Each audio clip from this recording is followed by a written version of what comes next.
विरासत में गद्दी मिल सकता है, विरासत में गद्दी मिल सकता है, बुद्धि नहीं मिलेगा।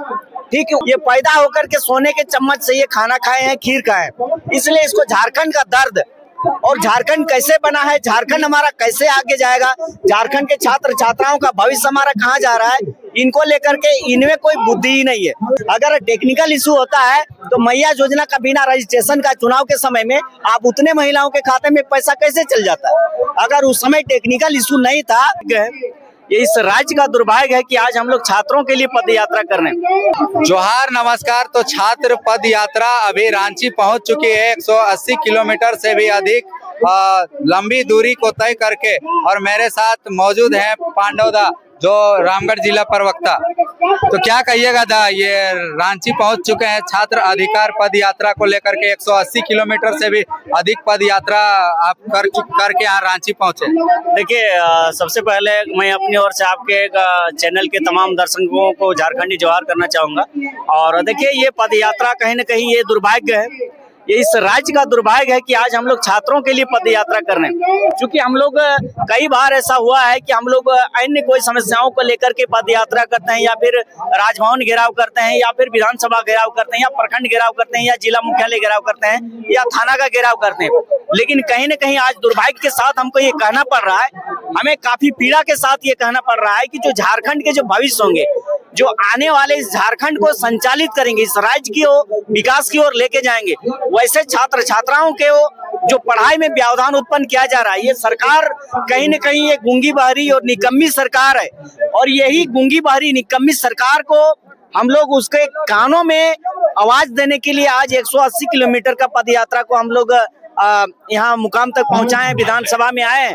चूंकि हम लोग का ये मैसेज देना था कहीं ना कहीं कि सरकार को, जब हम लोग पूरे राज्य में यानी 180 किलोमीटर का जब पद यात्रा हमारा होगा, पूरे राज्य में ये मैसेज जाएगा और तमाम लोग जो हैं ये देखेंगे इस वीडियो को कि आखिर जेलकेम सड़क पर क्यों उतरी है। तो कहीं न कहीं जेलकेम सड़क पर इसलिए उतरी है कि आज छात्र त्राहिमाम है। जो छात्र, खास करके जो गरीब किसान वर्ग, मध्यम वर्ग के जो छात्र छात्राएं हैं, जो कि सरकार के जो स्कॉलरशिप की जो नीति है, यानी छात्रवृत्ति की जो योजना है, छात्रवृत्ति का जो नियम है, उसके आधार पर उच्च शिक्षा को अपना हासिल कर पाते हैं। क्योंकि कहीं न कहीं छात्रवृत्ति के बदौलत ही खास करके देहाती क्षेत्र के छात्र छात्राएं अपनी पढ़ाई को कर पाते हैं। लेकिन आज कई वर्षों से जो छात्रवृत्ति जो अटका हुआ है, जिनके चलते मैं आपके चैनल के माध्यम से तमाम झारखंड वासियों को ये संदेश देना चाहूंगा कि जो भी टाउनशिप में जो पढ़ाई करते हैं, या फिर जो भी उच्च शिक्षा ग्रहण करने के लिए जो शहरों में आते हैं, बड़े बड़े कॉलेज में नामांकन किए हुए हैं, आज वो लोग मजबूरन कॉलेज से घर जाने के लिए वो लोग विवश हैं। और आज वो लोग के सामने बहुत बड़ी संकट खड़ा हो गया है और वो लोग घर को पलायन कर रहे हैं। सरकार छात्रों के पर ही इस प्रकार क्यों बिहेव करता है, छात्र पर ही इस प्रकार बिहेव क्यों करता है? देखिए, कहीं न कहीं हम आपको यही कहेंगे कि सरकार छात्रों को लेकर के, छात्रों के भविष्य को लेकर के एक विजन नहीं बना पा रही है। चूंकि मैं आपके चैनल के माध्यम से एक बार ये तमाम फिर से झारखंड वासियों को ये संदेश देना चाहूंगा कि विरासत में गद्दी मिल सकता है, विरासत में गद्दी मिल सकता है, बुद्धि नहीं मिलेगा। ठीक है, उसी प्रकार की ये सरकार है। ये जो हेमंत सोरेन की सरकार है, ये अंधी, गूंगी, बंगरी, लंगड़ी सरकार है। चूंकि ये पिताजी के संघर्ष और पिताजी के बदौलत ये राजनीति में आए हैं, ये पैदा होकर के सोने के चम्मच से ये खाना खाए हैं, खीर खाए, इसलिए इसको झारखंड का दर्द और झारखंड कैसे बना है, झारखंड हमारा कैसे आगे जाएगा, झारखंड के छात्र छात्राओं का भविष्य हमारा कहाँ जा रहा है, इनको लेकर के इनमें कोई बुद्धि ही नहीं है, क्योंकि पॉलिटिशियन है ही नहीं। दादा, आप लोग 4 तारीख से लगातार पद यात्रा आंदोलन कर रहे हैं, क्या 4 तारीख से सरकार के कानों तक ये नहीं पहुंचा है मैसेज? देखिए, कहीं न कहीं हमें लगता है कि अभी हम लोग का पद यात्रा करने का ये मेन मकसद ये भी है, क्योंकि अभी आपको भी मालूम है और तमाम झारखंड वासियों को भी मालूम है कि अभी विधानसभा का सत्र चल रहा है। इसलिए हम लोगों ने ये 4 तारीख से जो लगातार चालू किए हुए हैं, देखिए पता चला है नहीं चला है वो तो वो जाने, लेकिन कहीं ना कहीं आज हम लोग का ये एक निर्धारित था और हम लोग ये जो आज का जो तारीख है इसमें विधानसभा घेराव करने का हम लोग का निर्धारित है। इसलिए हम लोग अपना जो नियम और कानून है, जो पार्टी का प्रोटोकॉल है, हम लोग उसको लेकर के आज इसको फॉलो कर रहे हैं। कहीं ना कहीं ये देखने को मिलता है दादा कि कहीं जेल के में छात्रों के हित की बात को लेकर के आगे बढ़ती है और कोई दूसरा पार्टी नहीं करती है। देखिए दूसरा पार्टी कहाँ से करेगी, क्योंकि दूसरा पार्टी को कोई होश ही नहीं है। कई ऐसी पार्टियां हैं उनको मालूम है कि हम चुनाव में आएंगे, जब विधानसभा का चुनाव होगा, लोकसभा का चुनाव होगा, तब हम प्रलोभन दे देंगे। कोई मैया योजना लेकर के आएगा, कोई बप्पा योजना लेकर के आएगा, कोई मुर्गा लेके आएगा, कोई दारू लेकर के आएगा, कोई धोती साड़ी लेकर के आएगा। तो तमाम पार्टियों के पास इस तरह की योजनाएं हैं और जेलकेम के पास झारखंड के हित में, छात्र छात्राओं के हित में, राज्य के विकास को लेकर के हमारे पास विजन है। इसलिए हमेशा जेलकेम आज नहीं, जेलकेम का जब से यहाँ पर उदय हुआ इस राज्य में, तब से लगातार जेलकेम छात्रों के हित में लड़ाई लड़ रही है, इसमें कोई दो राय नहीं है। मंत्री जी का कहना है कि कहीं ना कहीं टेक्निकल इशू है, इस वजह से छात्रवृत्ति अटका हुआ है। नहीं, देखिए ये उनका बोलने के लिए उनके पास कोई माने एक सही तरीका से ये सटीक उत्तर ही नहीं है, जिनके चलते वो इस तरीके से बोल रहे हैं। अरे टेक्निकल इशू में ये होता है, वो सरकार नहीं, वो सरकार चलाने के मंत्री परिषद के वो लायक नहीं, मंत्री पद का वो लायक नहीं। अगर टेक्निकल इशू होता है तो मैया योजना का बिना रजिस्ट्रेशन का चुनाव के समय में आप उतने महिलाओं के खाते में पैसा कैसे चल जाता है?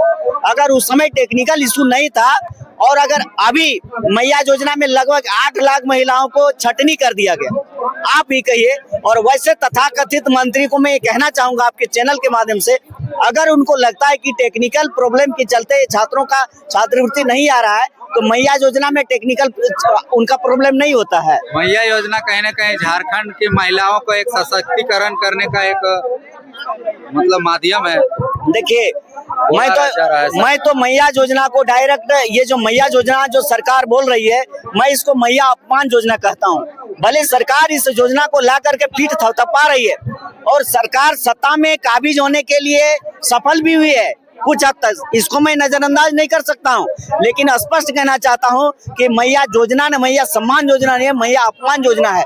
मैं ये तर्क के साथ ये आपको क्लियर कर देता हूँ, तमाम झारखंड वासियों को ये क्लियर करना चाहता हूँ कि मैया अपमान योजना इसलिए है, अगर सरकार मैयाओं को सम्मान देती है तो जो हमारी वृद्धा माताएं हैं, जो हमारी विधवा माताएं हैं, विधवा बहनें हैं, उन लोगों को सरकार महीने का 1000 रुपया देती है, 1000 पेंशन के रूप में देती है। जो विधवाओं का कोई सीमा नहीं होता है, उनका वो 18 वर्ष में भी विधवा हो सकती है, 20 वर्ष में भी, 25-30 जो भी, लेकिन उनको 1000 का सम्मान राशि दिया जाता है पेंशन।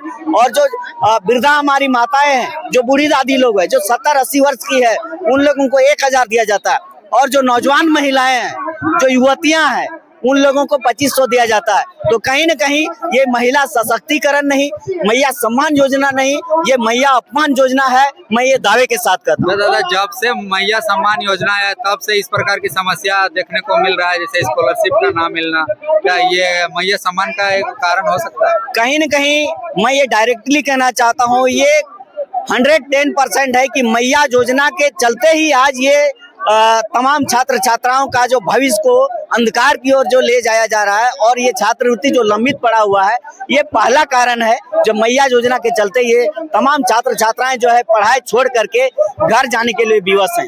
मैं सरकार से ये कहना चाहूंगा आपके चैनल के माध्यम से कि अगर सरकार को जरा सा भी होश है या फिर थोड़ा सा भी नैतिक जिम्मेवारी है, तो जो हमारी विधवा माता बहनें हैं, जो हमारी वृद्धा हमारी दादी लोग हैं, जिनको 1000 रुपया दे रही है सरकार, उन लोगों को कम से कम 3000 का सम्मान राशि दे, तब ये मैयाओं का सम्मान होगा, अन्यथा ये मैया अपमान योजना है।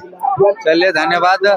तो ये थे पांडव दा, जो कि रामगढ़ जिले के जिला प्रवक्ता हैं। धन्यवाद। बहुत बहुत धन्यवाद, और आपके तमाम दर्शकों को मैं अपनी ओर से पुनः एक बार हार्दिक अभिनंदन जोहार करता हूँ।